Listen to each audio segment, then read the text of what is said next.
Hi guys, it's Jess and welcome back to my channel, and this is my August wrap up. I actually can't believe that we're in September now and I'm talking about all of the books that I read in August. I think I've said this before and I probably will say again, but this year is just flying by and I have no idea how to compute that. But yes, August books. I read 6 books in August, which is pretty good compared to last August where I read like 1 or 2 books, I can't remember. I had a bit more of a laid back month in August because I wasn't making videos. I just needed a bit of a break from that. I needed a bit of a break from social media because I was just feeling so much pressure to read and just be involved in everything. So I had to take a step back from that because it wasn't doing me any good. And my boyfriend was at home a lot, so I was doing lots of other things and I went to London and yeah, there was a lot of stuff going on, but it was a bit more chilled out for reading. But 6 books is still pretty good. And some of them were quite hefty. I read a lot of fantasy in August and I read a couple of thrillers. So yeah, 6 books read in August and I read 2,514 pages. Most read genre was fantasy. Yeah, my average rating for August was 4 stars, which I wasn't expecting, but I've just read it. 4 stars. So without further ado, we're going to jump into the books. So I just want to quickly mention a book that I am currently reading at the time of filming. Hopefully by the time this video goes up I will have finished it and I will be able to tell you what I'm going to rate it. But I am working my way through The Poppy War by R.F. Kuang. I'm not that far from the end. What am I on? I'm on chapter 17, page 345. And I am loving this book. I've heard incredible things about it. People have been absolutely devouring this series because I know there are 3 books now and I am very behind on the hype. When this first book came out, I don't know why, but I always assumed it was about World War II because the Poppy War, and that's just my ignorance because I never picked it up and read the back properly whenever I saw it in bookshops, and I think the cover was a bit different at the time. It had like poppies on it, so I just assumed it's about World War II and that I wasn't going to enjoy it. But this is actually a Chinese inspired fantasy and it's inspired by a lot of modern Chinese history, and I am loving it. It's very different to any kind of fantasy that I've ever read before. We are following a girl called Rin. She is a war orphan and her parents are trying to marry her off to this man, but she doesn't want to get married. So instead she goes through a series of tests to try and get into military school, and then when she gets to that school she discovers some things about herself that she didn't know, and there's a lot of elements of shamanism in this book, which is really, really interesting, and I've never read anything like that before. And it is just wild. Like the first 200 pages of this book had me hooked. There's so much history in this world. You know, the world building is phenomenal. I know I'm going to have to go back and read this because I just cannot keep up with the amount of information that is being fed to you regarding the history of this world, the history of the first 2 Poppy Wars, and this book is set just before the 3rd Poppy War, and yeah, I'm loving it. I'm having a great time. It is a roller coaster. and it is blowing my mind. So I really want to finish this soon. Hopefully I will have by the time you watch this. It is a 5-star prediction of mine, and so far, yeah, I feel like it is a 5-star read. So looking forward to getting to the end of this. Now I'm going to talk about a DNF that I had, and I don't DNF often, but I'm trying to DNF more this year, and we've been doing well for the last few months at not DNFing books, but I had to DNF a book this month, and that is a Valentino by Evie Blake. And there's nothing wrong with this book per se, it's just not my thing. I did not realise this book was erotica when I first picked it up all those years ago. And it doesn't really kind of explain that on the back. But going into it, the first few pages were very sexy. I'm not against erotica. I have read some erotica and I did enjoy it. But this one is just not for me. It's about a photographer called Valentino who she basically gets asked by this owner of a S&M club to come and photograph the participants, the members, during their raunchy antics to kind of debunk what people assume about S&M and stuff like that and view it in a different way. And she's very up for it. And I don't really know how this book ends, obviously, because I haven't finished it, but there is a mystery in here as well to do with her partner, and I guess he's kind of like involved in some like stolen paintings or something. I don't really know, but I just wasn't enjoying it. There is another timeline as well in 1929 with a character called Louise who has an alter ego called Belle, and she is in a unhappy marriage and her husband abuses her and she basically becomes a working girl and has different sexual encounters with men that satisfy her more than her husband, and these two characters are supposed to be interlinked, I guess, I don't know, but it just wasn't working for me.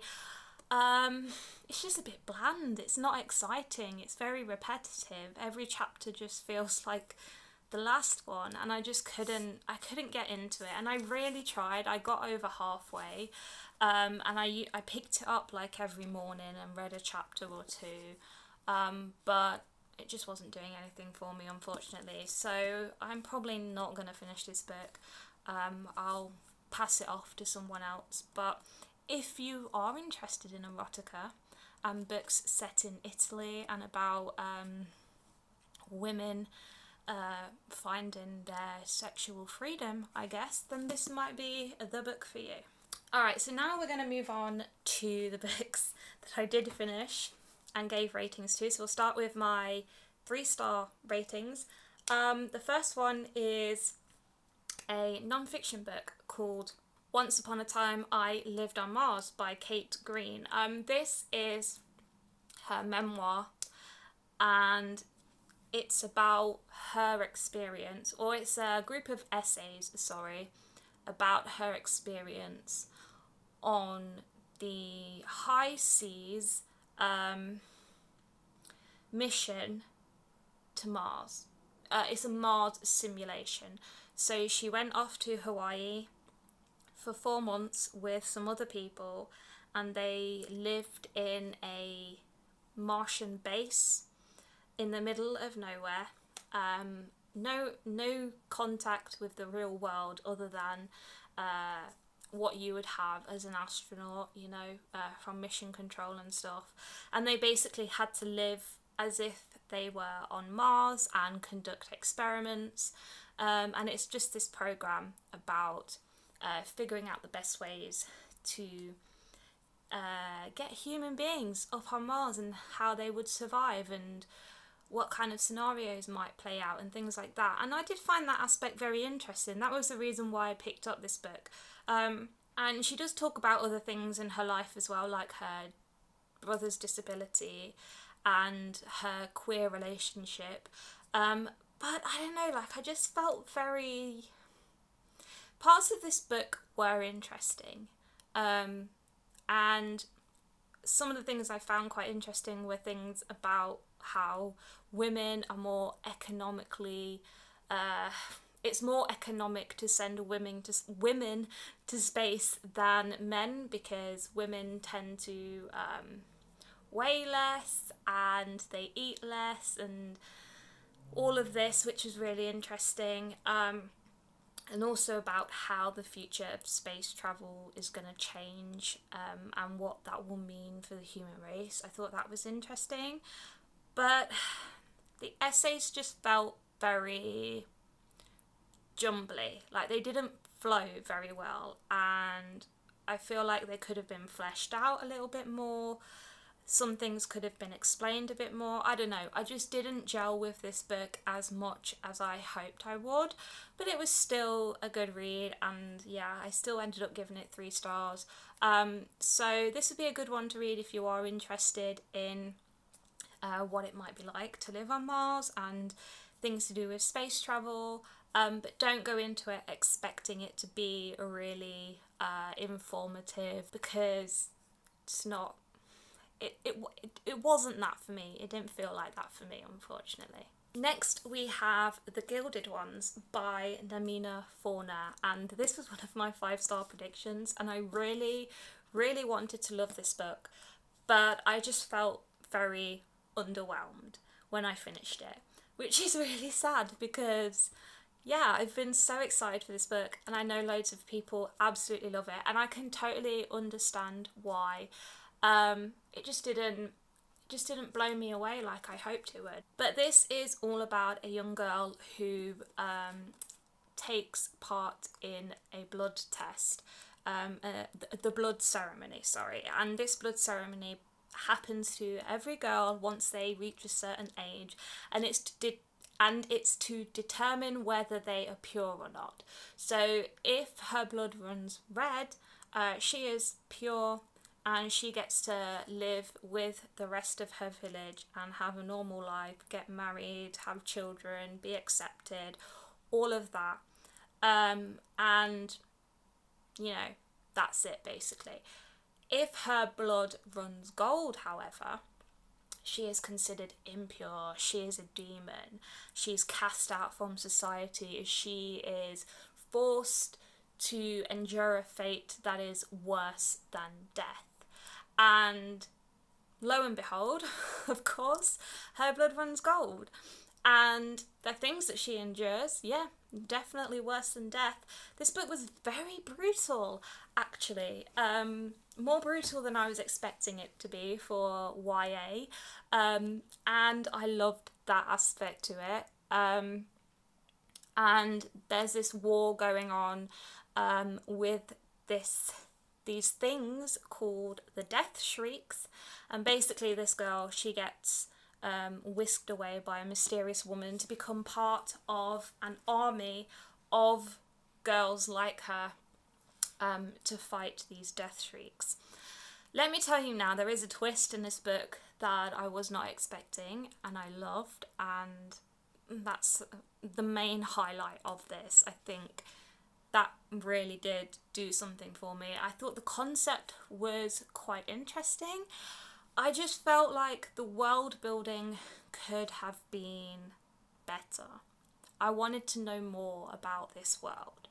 I love really detailed fantasies, so in retrospect this book is probably not the one for me, and I understand, you know, it is young adult and I am not the target audience at all, and like I said, I can understand why people love this book, and I do think Namina Forna has a lot of potential to be a fantastic young adult fantasy author. I know the second book to this series is coming out next year, which I am looking forward to, and I do intend to read, because I do think this story has a lot of potential. I'm not prepared to write it off just yet, because, you know, there are still things that I need answered, and that the second book is obviously going to do that, and hopefully the second book will have more world building in it.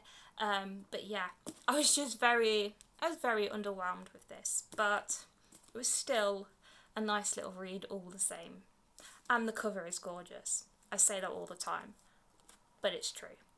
My last 3-star read of August is The 392 by Ashley Hickson Lovance, and this is a little book that I discovered on Dee's channel at the Heroines Book Corner.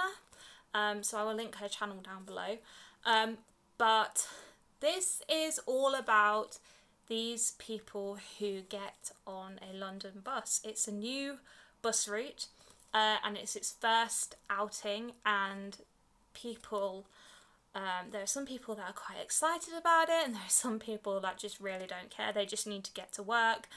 And they get on the bus, and then this man walks on, and they start to suspect that he is a terrorist. You know, he's Asian, and he's got a big rucksack on his back, and people just assume, because of the rucksack and the way he looks, that he is a terrorist.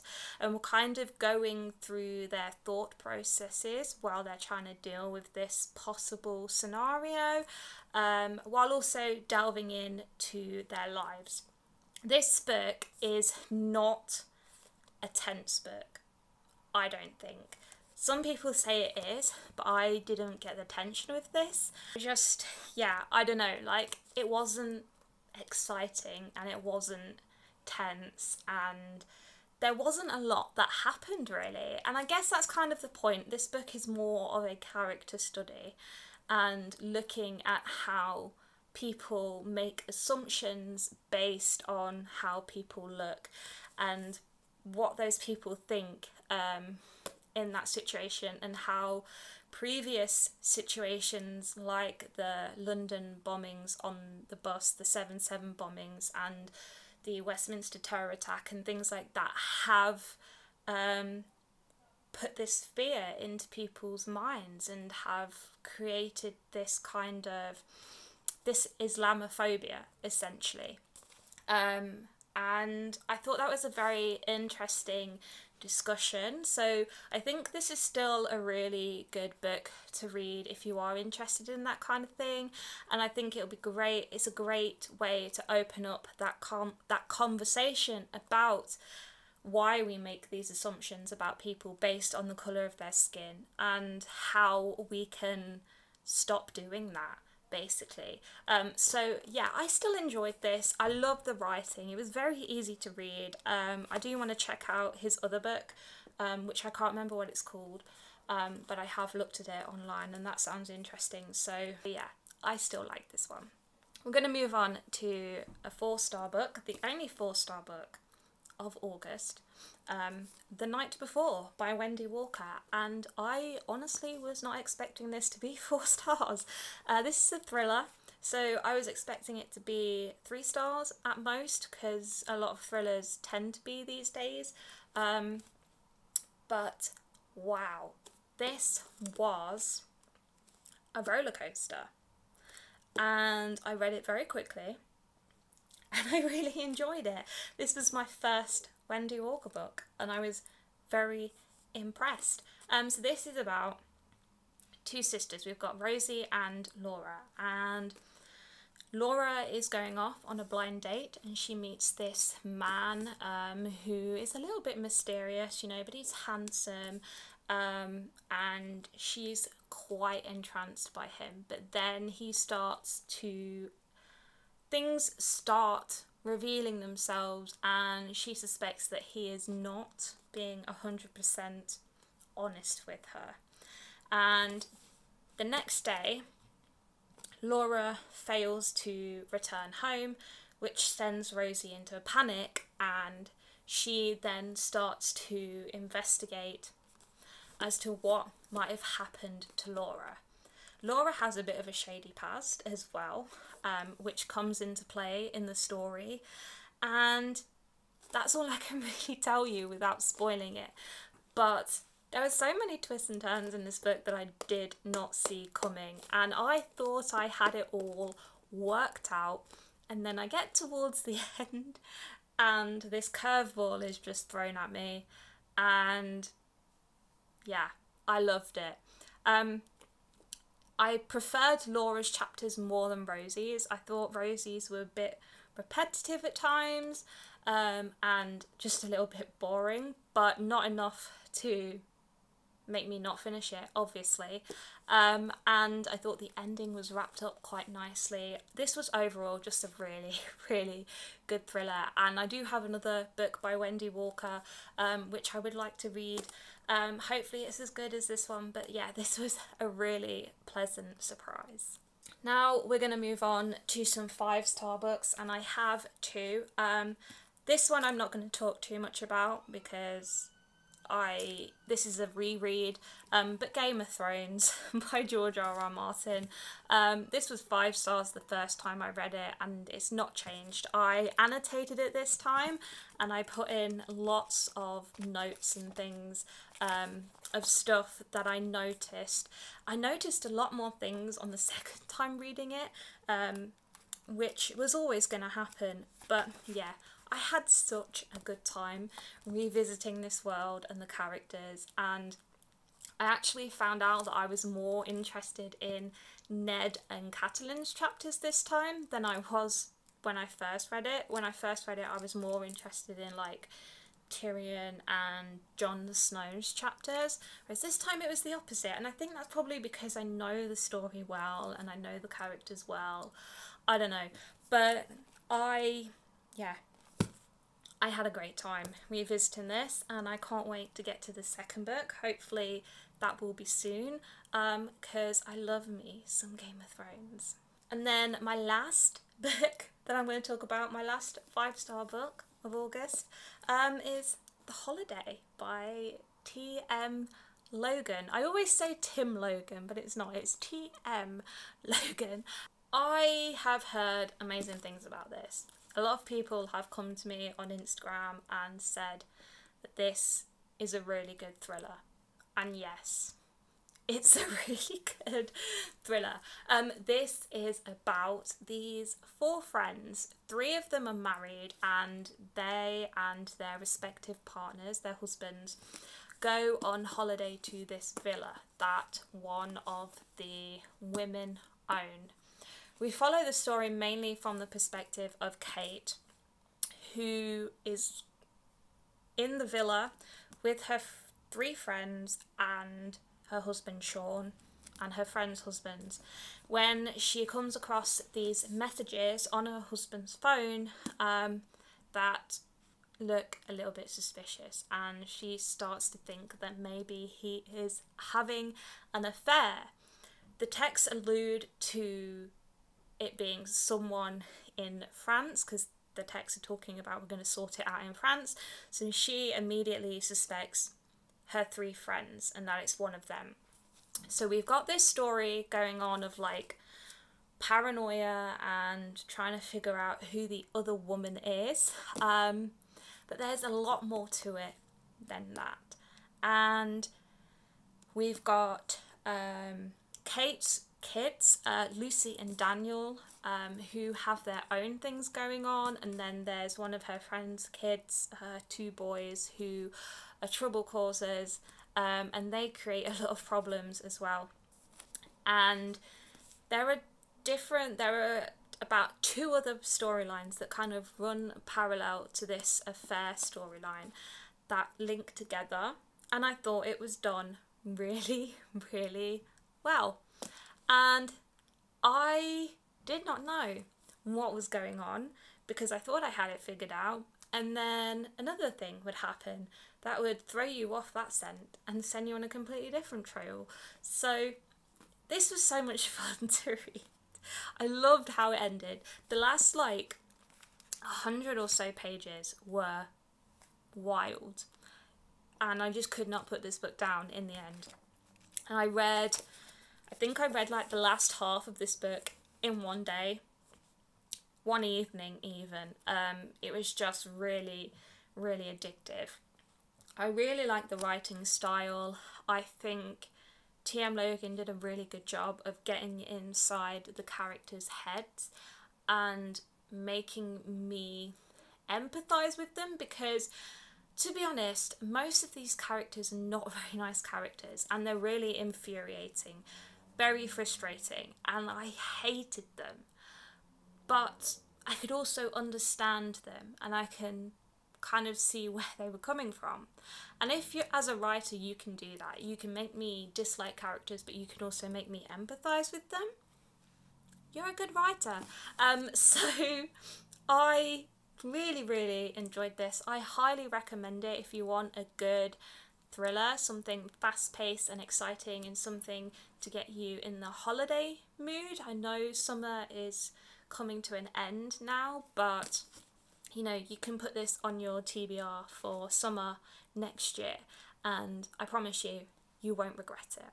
Alright guys, so those are all the books that I read in August. Please feel free to let me know in the comments if you've read any of the books that I talked about in today's video, and whether you agree with me or not, whether you're going to pick them up because I said you should. I always love to hear your opinions. I am going to wrap this video up here.